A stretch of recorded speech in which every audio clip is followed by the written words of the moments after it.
నమస్కారం. మనమందరం సంక్రాంతి పండగను ఎంతో ఆనందం సంతోషంతో జరుపుకుంటూ ఉన్నాం. మరి ఈ సంక్రాంతి పండగ యొక్క విశిష్టత ఏందామని మనం గమనిస్తే, ప్రకృతి ఆరాధన, ఆధ్యాత్మిక చింతన, పశువు ఆరాధన, మన పూర్వీకులకు పితృదేవతలకు తర్పణం అర్పించే 4 భిన్నమైన సంస్కృతి సాంప్రదాయ ఆచారాలతో మేళవించుకొని ఉన్న పండగ సంక్రాంతి పండగ. ఈ పండగను ముఖ్యంగా 3 రోజులు మనం జరుపుకుంటూ ఉన్నాం. మొదటి రోజు భోగి పండగగా, రెండో రోజు మకర సంక్రాంతిగా, మూడో రోజు కనుమ పండగగా జరుపుకుంటున్నాం.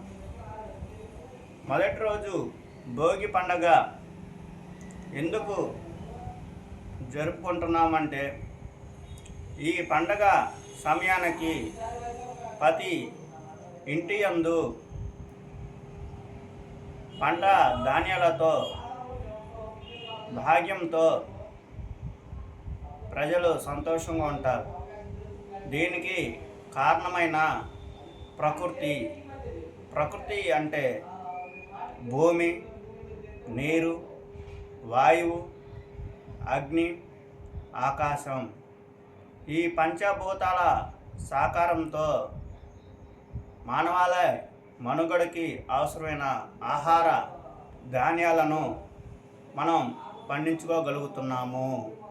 కాబట్టి ఆ పంచభూతాలకి మనం భక్తితో పూజ నిర్వహిస్తూ ఉన్నాం. అందులో భాగంగానే ఈ భోగి పండుగ జరుపుకుంటున్నాం. మరి ఈ భోగి పండుగ ఎట్లా చేసుకోవాలని మనం గమనిస్తే, మన పూర్వీకులు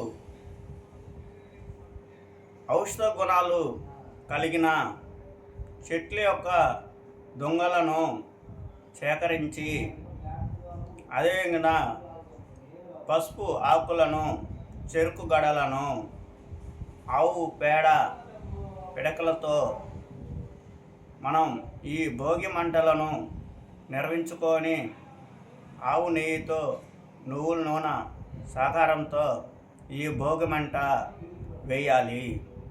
తర్వాత ఈ భోగి నిప్పుల మీద మనం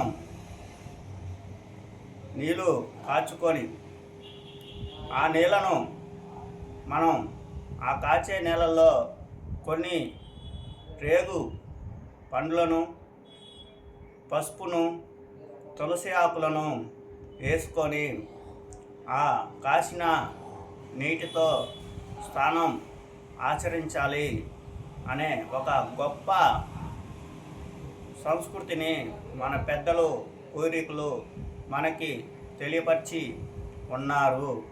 ఇలా స్నానం ఆచరించడం వల్ల మన చర్మ రోగాల నుండి మనం విముక్తి పొందగలుగుతాము. అదేవిధంగా ఈ భోగి మంటలో వేయడం ద్వారాగా గాలిలో ఉండే కొన్ని విషవాయువులు శుద్ధి చేయబడి మనకి ఎంతో అవసరమైన ఆక్సిజన్ యొక్క స్థాయి పెరిగిద్ది. కాబట్టి ఈ భోగి పండుగని ఒక ప్రకృతి ఆరాధనగా నిర్వహించుకోవడం జరుగుతూ ఉన్నది. అదేవిధంగా రెండో రోజు మకర సంక్రాంతి.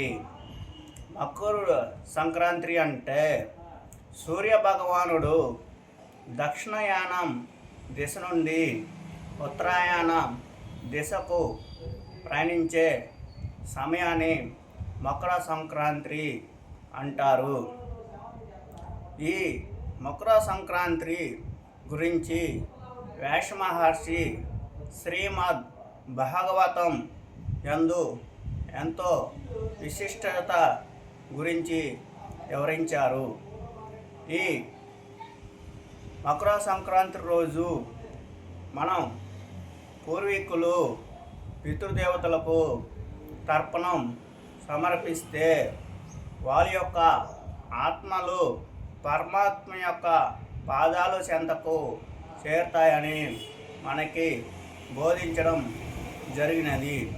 అదేవిధంగా మహాభారతంలో భీష్మ పితామహులు ఈ మకర సంక్రాంతి రోజు అని యొక్క భౌతిక దేహాన్ని వీడి ఆ పరమాత్మని చెంతకు చేరుతారు.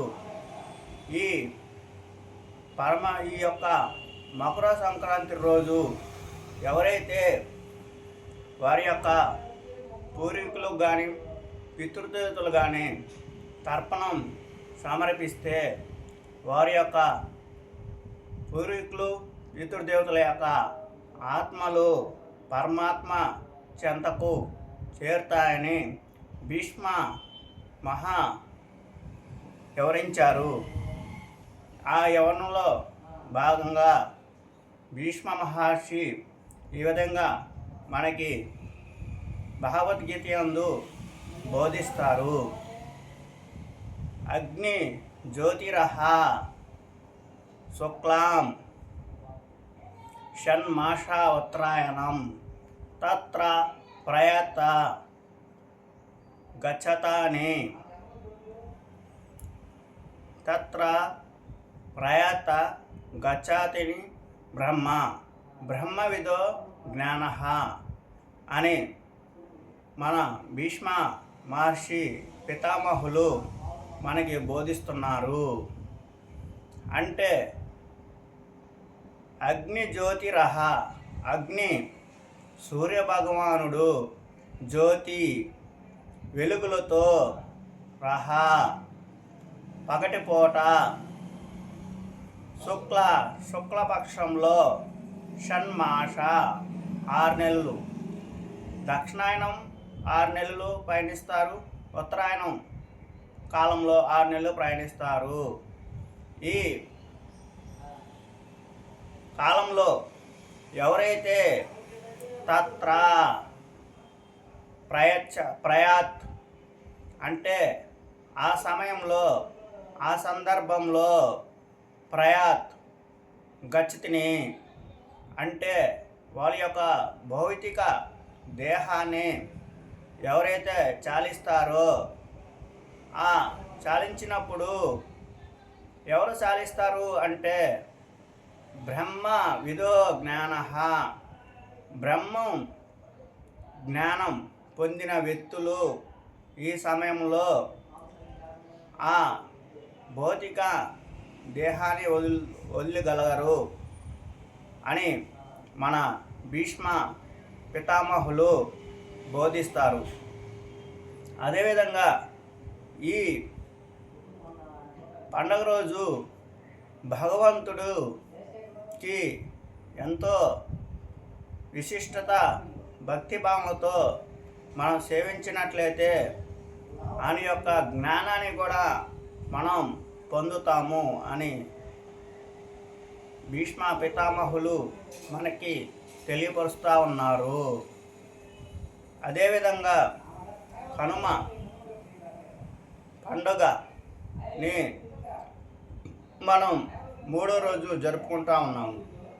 మరి ఈ కనుమ పండుగ ఎందుకు మనం నిర్వహిస్తున్నాం అనుకుంటే మనం పాడి పంటలు ఉత్పత్తి చేయడంలో మనకి ఎంతో సహకరిస్తున్న ఈ మూగజీవులు, ఎద్దులు, ఆవులు, దున్నలు, ఇట్లా మేకలు, గొర్రెలు వ్యవసాయ రంగంలో వీటి యొక్క ప్రాముఖ్యత ఎంతో ఉన్నది. కాబట్టి ఆ రోజు ఎలాంటి కార్యకలాపాలు ఈ పశువులతో నిర్వహించకుండా వాటిని ఎంతో భక్తి శ్రద్ధలతో మన జీవన ఉపాధికి సహాయపడుతున్న ఈ పశువులని పూజించుకొని వాటి యొక్క ఆరోగ్య క్షేమాలను సక్రమంగా నిర్వహించి ఆ రోజు కనుమ పండుగ రోజు ఈ కార్యక్రమం మనం చేసుకుంటూ ఉన్నాము. ఈ విధంగా ప్రకృతి ఆరాధన, ఆధ్యాత్మిక చింతన, పశువుల యొక్క ఆరాధన మన పూర్వీకులకు మరియు పితృదేవతలకు తర్పణం సమర్పించే 4 భిన్నమైన ఆచారాలతో ఈ పండుగను మనం జరుపుకోవడం మన ఎంతో ఆనందం. ధన్యవాదాలు.